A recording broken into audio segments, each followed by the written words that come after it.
Puji Tuhan, Shalom. Shalom. Kita bersuka cita pada pagi hari ini karena Tuhan itu baik, sangat baik untuk saudara dan saya. Walaupun kita hanya seberapa yang ada, tapi kita percaya oleh karena kemurahan Tuhan jua kita boleh hadir pada hari ini. Kita boleh menikmati kehidupan yang telah ditolong oleh Tuhan. Sebab mari pada pagi hari ini kembali kita akan mendengarkan sabda firman Tuhan. Sebab mari kita persiapkan hati, jiwa kita, roh kita, akal budi sehat kita, untuk supaya kita boleh dapat menikmati firman Allah yang kita boleh dengar bersama-sama. Puji Tuhan. Sebelum kita akan masuk dalam firman Tuhan, mari kita akan berdoa terlebih dahulu. Segala puji, hormat, kemuliaan, kebesaran, keagungan Bapa di surga, atas berkat, anugerah, dan balas kasihan-Mu yang tiada terhingga, sehingga pada hari ini kami boleh ada sebagaimana kami boleh ada. Biarlah kiranya Tuhan Engkau akan menolong kami dalam kami membaca firman Allah, sehingga firman Allah yang kami akan baca bersama-sama itu akan mendatangkan sukacita damai sejahtera yang daripada-Mu. Terpujilah Yesus Kristus Tuhan, urapi kami hamba-Mu, urapi setiap telinga yang mendengar pada hari ini, dimanapun Tuhan suara ini boleh terkumandang. Biar kiranya Tuhan memberkati firman Allah ini untuk menjadi suatu kekuatan baru bagi hidup kami, jiwa kami, dan roh kami. Terpujilah Yesus Kristus Tuhan. Kami serahkan pembacaan firman ini oleh kuat kuasa Roh Kudus akan berbicara di tengah-tengah kami.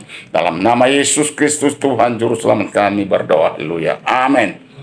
Puji Tuhan. Shalom. Kita akan lihat firman Tuhan bersama-sama yang terdapat di dalam kitab Kisah Rasul pasal yang ke-10. Kisah Rasul pasal yang ke-10.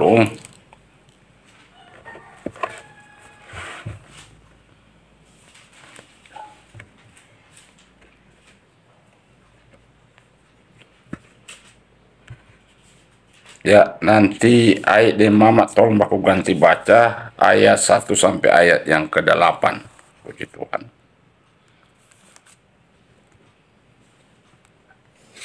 Ya, silakan.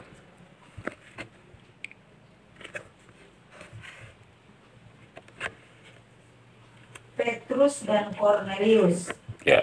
Di Kaisarea ada seorang yang bernama Kornelius, seorang perwira pasukan yang disebut pasukan Italia. Ia saleh. Ia serta seisi rumahnya takut akan Allah, dan ia memberi banyak sedekah kepada umat Yahudi dan senantiasa berdoa kepada Allah. Dalam suatu penglihatan, kira-kira jam 3 petang, jelas tampak kepadanya seorang malaikat Allah masuk ke rumahnya dan berkata kepadanya, "Kornelius." Ia menatap malaikat itu dan dengan takut ia berkata, "Ada apa Tuhan?" Jawab malaikat itu, "Semua doamu dan sedekahmu telah naik ke hadirat Allah, dan Allah mengingat engkau. Dan sekarang suruhlah beberapa orang ke Yope untuk menjemput seorang yang bernama Simon dan yang disebut Petrus. Ia menumpang di rumah seorang penyamak kulit yang bernama Simon, yang tinggal di tepi laut." Setelah malaikat berbicara kepadanya itu, meninggalkan dia, dipanggilnya 2 orang hambanya serta seorang prajurit yang saleh dari orang-orang yang selalu bersama-sama dengan dia. Dan sesudah ia menjelaskan segala sesuatu kepada mereka, ia menyuruh mereka ke Yope. Puji Tuhan. Luar biasa. Haleluya.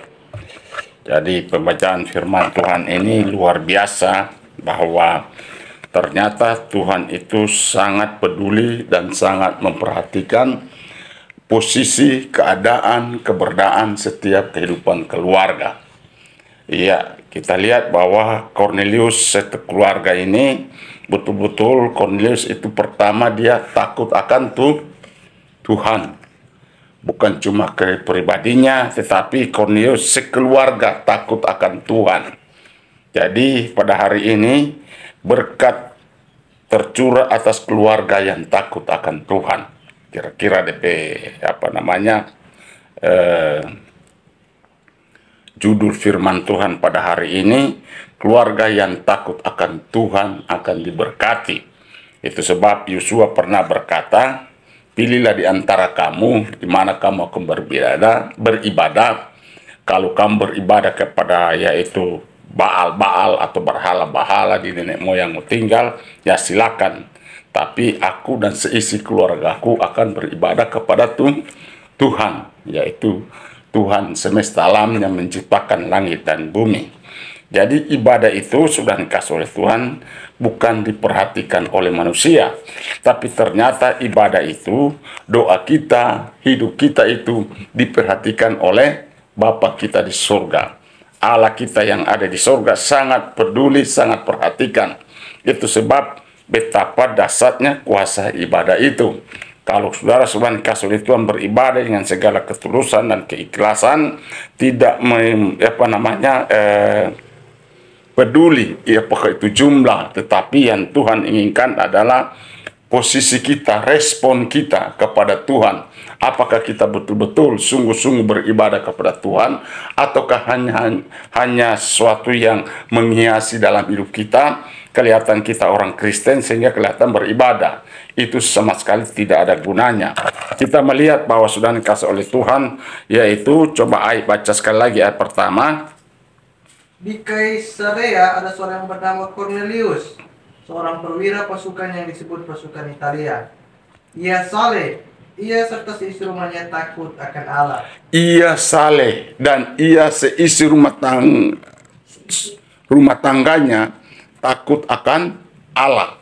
Dia bersama seisi keluarganya takut akan Allah. Jadi kita lihat bahwa dia bukan saleh, dia bukan hanya saja saleh, tapi takut akan Tuhan. Seorang perwira ini ya secara finansial mungkin, secara ekonomi ya sudah matang, ya. Jadi tetapi ternyata ibadah itu adalah juga suatu kebutuhan. Jadi bukan hal materi yang menjadi satu kebutuhan yang paling utama, tapi yang kita tidak, yaitu seringkali yang kita tidak pedulikan adalah yaitu persekutuan kita dengan Tuhan, ya. Kita perhatikan bahwa Cornelius ini betul-betul hidup takut akan Tuhan. Orang yang takut akan Tuhan, Alkitab katakan, ya kalau bagi remaja-remaja, kalau bagi pemuda, takut akan Tuhan adalah permulaan hikmat akan pengetahuan daripada Tuhan. Amsal Sulaiman 41 ayat 7. Nah, saudara-saudara dikasih oleh Tuhan, dan kita lihat bahwa satu hal yang Tuhan inginkan kepada hidup kita adalah bagaimana memposisikan hidup kita ini hidup di dalam takut akan Tuhan. Ya. Takut akan Tuhan itu bukan karena kita tunjukkan kepada manusia, tapi takut akan Tuhan itu adalah orang-orang yang betul hatinya itu percaya sungguh-sungguh kepada Tuhan. Ya. Jadi kita lihat bukan cuma saja Cornelius yang diperhatikan oleh Tuhan, tapi coba Natalia Ariel baca dalam Lukas pasal yang ke-7 ayat 9. Kita lihat ada salah seorang juga yang luar biasa ya kepribadiannya. Ini menjadi suatu contoh bagi kehidupan kita ya pada akhir zaman ini. Supaya betul-betul kita itu mendapat perhatian khusus daripada Tuhan, ya. Lukas pasal 7 ayat 9, silakan ayo baca. Firman Tuhan. Bagaimana? Setelah Yesus mendengar perkataan itu, ia heran akan dia. Dan sambil berpaling kepada orang banyak yang mengikuti dia, ia berkata, "Aku berkata kepadamu, iman sebesar ini tidak pernah aku jumpai, sekalipun di antara orang Israel." Ayat 5. Sebab ia mengasihi bangsa kita dan dialah yang menanggung pembangunan rumah ibadat kami. Kita lihat bahwa bukan cuma saja keluarga Cornelius, perwira di Kapernaum. Nah, perwira di Kapernaum ini tidak mempunyai nama, di situ tidak disebut namanya siapa. Tapi kalau Cornelius itu disebut namanya. Perwira ini hidup di dalam takut akan Tuhan, ya. Nah, dalam kehidupan perwira ini ternyata dia ada suatu pergumulan dalam hidupnya, dalam satu keluarga itu, ya. Apakah itu anaknya atau siapa yang kita tahu dikatakan situ hambanya dalam keadaan sekarat. Dan saudara-saudara kasih oleh Tuhan, pada saat itu murid-muridnya atau orang-orang yang bersama Yesus berkata, ia layaklah engkau tolong. Karena apa? Dia mengasihi bangsa kita, dialah yang membangun pembangunan bait Allah. Bayangkan. Jadi perwira yang ada di Kapernaum dan perwira yang ada bersama-sama dengan Cornelius, Cornelius sebagai seorang perwira dan perwira yang ada di Kapernaum ini, dia adalah benar-benar menjadi salah satu model, salah satu contoh untuk patut kita contohi, untuk supaya bagaimana Tuhan bisa berkata kepada yaitu perwira ini, iman sebesar ini aku tidak pernah jumpai di tengah-tengah bangsa Israel. Luar biasa. Jadi ini salah satu pujian daripada Tuhan. Yesus berkata, aku heran. Jadi itu bisa diberikan judul, buatlah Yesus heran. Kenapa Yesus heran? Karena perwira ini begitu sangat percaya sungguh-sungguh bahwa Yesus Kristus itu adalah Tuhan dan yaitu juru selamat yang sanggup mengadakan mujizat. Sama seperti yaitu Cornelius. Cornelius adalah seorang yang hebat, yang luar biasa. Hidupnya itu hanya dipertaruhkan untuk Tuhan. Sehingga Tuhan datang berfirman kepada Petrus untuk datang mengunjungi, memberkati keluarga Cornelius. Dan kalau kita baca seterusnya pasal 10 Kisah Rasul itu, di mana mujizat terjadi, keluarga Cornelius, tetangga-tetangga Cornelius itu dimenangkan oleh Tuhan. Kenapa? Akibat daripada Cornelius takut akan Tuhan. Akibat daripada Cornelius sungguh-sungguh dengan Tuhan, sehingga doanya didengar oleh Tuhan. Demikian pula perwira di Kapernaum, dia sungguh-sungguh kepada Tuhan. Dia betul-betul yaitu istilahnya main-main dengan Tuhan. Makanya kalau kita ingin mau diberkati oleh Tuhan, ingin supaya hidup kita ini tetap menanjak terus, marilah tanamkan yaitu roh takut akan Tuhan dalam hidup kita. Tanamkanlah hidup kita itu bahwa kehidupan kita ini bukan hanya disuplai dengan hal-hal lahiriah, tapi sudah dikasih oleh Tuhan, tanpa kita hidup bersekutu dengan Tuhan, tindak bersama dengan Tuhan, maka itu akan menjadi sia-sia. Jadi, buatlah Yesus percaya, buatlah Yesus jadi, yaitu perhatikan. Jadi Cornelius diperhatikan oleh Tuhan, yaitu perwira di Kapernaum, dibuat Yesus jadi heran karena punya iman. Apa iman daripada yaitu seorang perwira di Kapernaum itu? Pertama, saudara-saudara kasih oleh Tuhan, murid-muridnya berkata dalam ayat 5 tadi, dialah layak engkau tolong. Kenapa? Karena dialah yang mengasihi bangsa kami, dialah yang membangun pembangunan bait Allah. Jadi luar biasa, ada satu pengorbanan kepada Tuhan, ada suatu kehidupan yaitu betul-betul menjadi yaitu alatnya Tuhan. Firman Allah katakan, betapa indahnya bekas telapak kaki pembawa kabar baik itu. Alkitab katakan bagaimana mereka bisa mendengar kalau tidak ada yang memberitakan. Bagaimana mereka bisa memberitakan kalau tidak ada yang mengutus. Jadi yang mengutus dan yang memberitakan itu suatu paket. Supaya apa? Injil kerajaan Allah itu sampai ke seluruh dunia. Jadi luar biasa, pada hari ini kita akan mendapat suatu pelajaran yang hebat daripada Tuhan, bahwa untuk mendapat perhatian daripada Tuhan, maka kita harus sungguh-sungguh dengan Tuhan. Amin. Kita harus tunjukkan kesungguhan kepada Tuhan, kedisiplinan kita kepada Tuhan. Jangan sampai kita ini ibadah itu hanya sebagai satu hal yang menjadi biasa-biasa, tapi mari jadikan ibadah itu suatu kebutuhan bagi kita. Jadikan ibadah itu sebagai suatu bagian daripada hidup kita. Maka kalau kita jadikan ibadah kita kepada Tuhan itu sebagai kehidupan kita, maka sudah dikasih oleh Tuhan. Bukan manusia yang akan memuji kita, bukan manusia yang akan peduli kita, bukan manusia yang akan perhatikan kita, tapi Allah langsung perhatikan saudara dan saya. Kenapa? Coba baca Yohanes pasal 2 ayat 23 mulai. Yohanes pasal 2. Kenapa demikian? Karena Tuhan mengenal hidup manusia, Tidak usah kita akan bersaksi kepada manusia tentang apa yang ada di dalam hidup kita, karena Tuhan mengetahui hati dan pikiran kita. Tolong baca Dan sementara ia di Yerusalem selama hari raya Paskah, Sementara Yesus ada di Yerusalem hari Paskah, banyak orang percaya dalam namanya karena mereka telah melihat tanda-tanda yang diadakan. banyak orang yang percaya karena melihat tanda-tanda ajaib yang Tuhan adakan. Tetapi Yesus sendiri tidak mempercayakan dirinya kepada mereka karena Iya. ia mengenal mereka semua. Dan karena tidak perlu seorang pun memberi kesaksian kepadanya tentang manusia, sebab ia tahu apa yang ada di dalam hati manusia. Puji Tuhan, luar biasa. Jadi kekristenan itu bukan hanya kagum dengan mujizat. Kekristenan itu bukan hanya penting kita percaya.